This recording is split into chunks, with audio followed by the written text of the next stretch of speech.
Happy 4th of July! I know when this video gets posted, it won't be 4th of July anymore, but it is 4th of July as I am filming this, and we gotta celebrate! If you hear a lot of like banging, it's just the fireworks, don't worry about it. For 50 days, Ryan Trahan and his wife Haley are going to all of the 50 states in America to raise money for St. Jude. And for each state that they go to, I am reading a book that takes place in that state. And today, they went to New Jersey. The book that I selected for New Jersey is I Survived the Shark Attacks of 1916. I finished this just a couple days ago, but I've also done a decent amount of reading since then. I did peruse some of my thoughts specifically on Goodreads. The way I found this was that I actually have been collecting a lot of different I Survived books from thrift stores, so this was just in my library. And there was one day when my mom went through all of my books to see which ones might happen in states that I needed. And she saw that this one happened in New Jersey. And I was so surprised. I talked about this like many days ago actually, that I was really surprised when she told me this happened in New Jersey, because for some reason, look at that. I mean, it's a giant shark, right? Shark attacks. I would have thought this book would be set in like Florida or California or Hawaii or something. But no, it was New Jersey. Pausing the shark attack business though for a second, as far as Jersey is concerned, we watched National Treasure, the first one today, you know, when Nicolas Cage steals the Declaration of Independence, that one. And a part of the movie happens in New Jersey. So that was pretty fun. Yesterday, the Delaware book felt especially patriotic. I thought it would have been cool if that book fell on the 4th. But that's alright. I mean, this one isn't super patriotic, but it happens in Jersey. And I've got a lot of patriotism going on right now. I can make up for it. Which reminds me, we've got 4th of July mini donuts. I'll probably have one while this video is happening. And you may also know that we're quite the fan of Joyride over here. You know, Ryan Trahan's candy of choice. No junk, less sugar, changing the candy industry. He's been getting Joyride in every state also during his 50 states and 50 days business. And because it's the 4th of July, I had to bust out the blue gummy busters. I think they're only available for a limited time. I know that they're at Target because that's where we found them. We're just gonna have one of these right now. And I'll say the gummy busters, there's another flavor, but both of the gummy busters are my favorite Joyride. They're so good. Oh yeah. Oh yeah. Back to the book. The thing I found interesting about this book was going into it, I thought, well, what made these shark attacks stand out to get a whole I Survived book?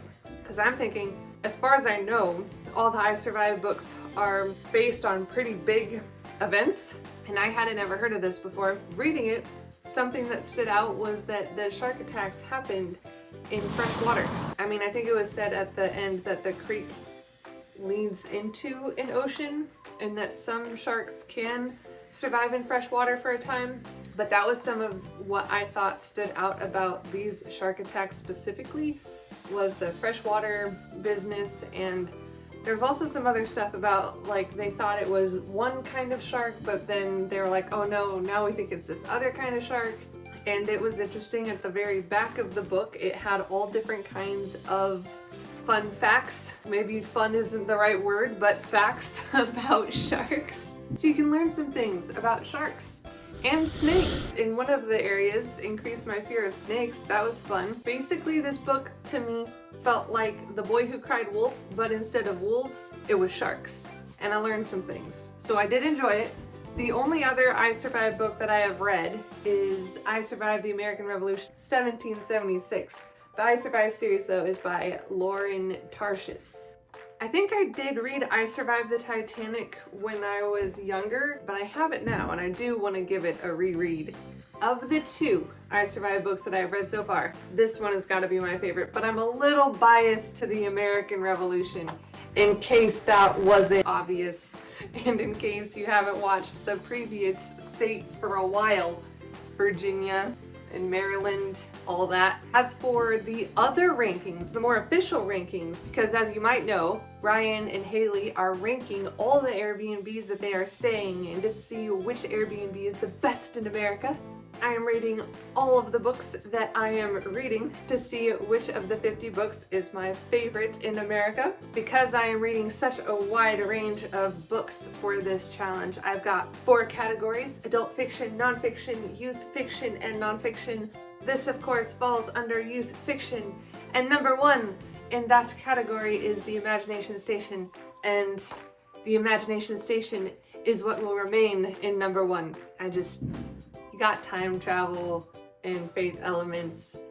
I mean, this was nice and everything, but Imagination Station, y'all, oh, it's so good. For the overall ranking, let's see what we got going on. Got my handy dandy laptop here with my ranking. I really liked it, but I think it's unfortunately gonna be kind of low on the list. I think I'm gonna put it at number 23. Oh yeah, which reminds me, another reason to celebrate, we are halfway through the challenge. Ryan and Haley have gone to 25 of the 50 states and I have read 25 of the 50 books. Technically, I have read more than that. I only have about 10 more books left of the 50. Really excited. Back to the ranking. So number 23, it's below Cedar Key and above Buffalo Before Breakfast. I feel good about that. I feel good about that placement. Cedar Key has got to go above it because even though it was a bit slow for me, it had a lot more in it than, I mean, this is so small, you know, and it did have a lot of faith in it, lots of verses and lessons, and you got to see the characters grow. I mean, these characters grew too, but it's just different, you know, it's a kid's book, you know. Of course, that is my ranking at the moment. When the Day Comes is still at number 1. But I have a link down in the description box below that you guys can vote for which is your favorite book out of all of the books that I have selected, to see which is the community favorite, which is number 1 for you guys, and which is number 1 for me. This is a bit random. Before we get into the reading strategy, for my vinyl fans, that I would mention the vinyl that I have in there right now is Unsung Hero by For King and Country. I'm pretty sure it's the only blue pressing vinyl that I have, and I had to go for blue, especially since the red and white are covered with the sign back there, keeping with the patriotism. It's funny though, because they're Australian, but they did come to America. Also, I talked about their book all in the Tennessee video, so if you guys want to check that out, you guys can. It's awesome. The reading strategy. Oh yeah.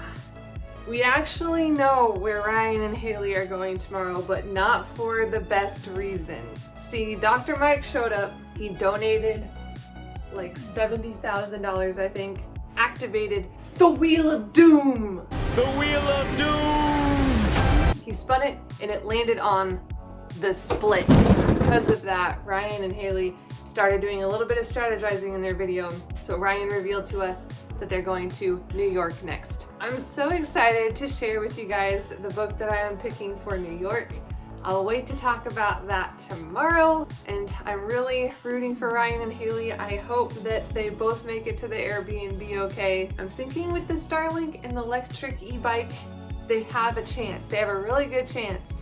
Now, knowing that they're going to New York, I'm thinking that they'll probably save Pennsylvania like on the way back. I've theorized for a little bit now that when they go to Maine, they might skip some states so that when they leave Maine and come back down to like the Indiana area, that they'll probably hit a few more. So like hypothetically, if they go to New York, maybe they'll swing over to do some of the Massachusetts, Connecticut, Rhode Island stuff, and then maybe skip New Hampshire or Vermont, do Maine, and then do one of the states that they skipped, and then go to Pennsylvania. So I'm thinking Pennsylvania might not be in danger anymore. But even if it is in danger, I have 100 pages left of the book that I selected for that one, so I can do that in a day.